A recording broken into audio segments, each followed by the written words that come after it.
పరిపూర్ణ మహావతార్ భగవాన్ శ్రీ సత్యసాయి బాబా వారి దివ్య అనుగ్రహ ఆశీస్సులతో ఈరోజు మనందరికీ ముఖ్యంగా తెలంగాణ రాష్ట్ర వ్యాప్తంగా ఎదురు చూస్తున్న భక్తులందరికీ ఈరోజు ఒక పవిత్రమైన రోజు, శుభదినం.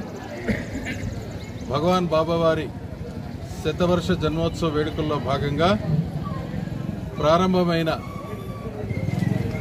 భగవాన్ శ్రీ సత్యసాయి బాబా వారి యొక్క రథోత్సవం అఖిల భారత స్థాయిలో 29 రాష్ట్రాల్లో 5 జోన్లలో ఈ కార్యక్రమం ప్రారంభమై సుమారు నేటికి ఒక 4-5 నెలల కాలం పూర్తి చేసుకుంటున్న ఈ సందర్భంలో సౌత్ జోన్ నుంచి మనకు తమిళనాడు రాష్ట్రం నుంచి ఈరోజు మన రాష్ట్రానికి స్వామివారి యొక్క దివ్య రథం ప్రవేశించింది.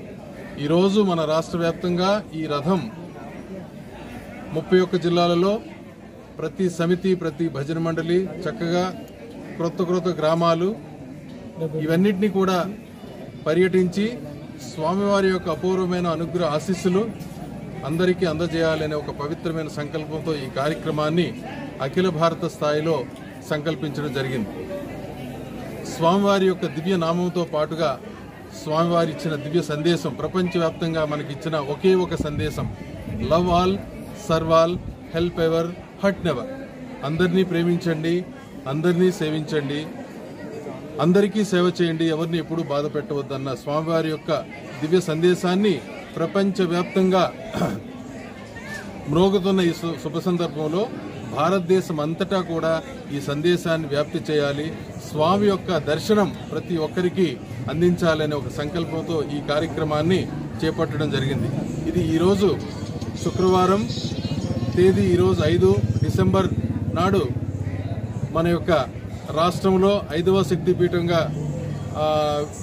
మనకి వేంచేసి ఉన్న అమ్మవారు శ్రీ జోగులాంబ అమ్మవారి యొక్క మహాసన్నిధిలో మనం ఉన్నాం. ఈరోజు చక్కగా ఈ ప్రారంభోత్సవ కార్యక్రమాన్ని చక్కగా చేసుకున్నాం. ఈ కార్యక్రమాన్ని ఇప్పుడు గద్వాల్ నుంచి, అలాగే వనపర్తి, నాగర్ కర్నూలు, మహబూబ్నగర్ జిల్లాల మీదుగా రేపు ఫిబ్రవరి 26, 2026 ఫిబ్రవరి 10వ తారీఖు వరకు కూడా ఈ సుమారు 60-70 రోజులు ఈ కార్యక్రమాన్ని నిరాటంకంగా ఈ రథం ప్రతి గ్రామాన్ని, ప్రతి సమితిని టచ్ చేస్తూ స్వామివారి యొక్క అమోఘమైన ఆశీస్సులు రాష్ట్రమంతటా ప్రతి జిల్లాకి అందించాలనే ఒక సత్సంకల్పంతో ఈ కార్యక్రమాన్ని మనము తీసుకోవడం జరిగింది. స్వామివారు ఎప్పుడూ చెప్తారు, అందరూ క్షేమంగా ఉండాలి, అందరూ సేవ చేసే ఒక గుణంతో వర్ధిల్లాలి, ప్రతి ఒక్కరూ భక్తితో, అంటే భక్తి అంటే మనం ఏదో ఈరోజు పూజలు లేకుంటే వ్రతాలు జపాలకే మనం పరిమితం అవుతున్నాం. స్వామి అది కాకుండా భక్తి అంటే ఒకే ఒక నిర్వచనం చెప్పారు, తనలో ఉన్న పశుత్వమైన లక్షణాలని తగ్గించుకొని పశు లక్షణాలని కూడా నిర్మూలన చేసుకొని మానవుడిగా ఉన్న మానవత్వ లక్షణాలని పోషించుకొని మాధవత్వాన్ని ఆవిష్కరింప చేసుకోవడమే నిజమైన ఆధ్యాత్మికం అంటారు.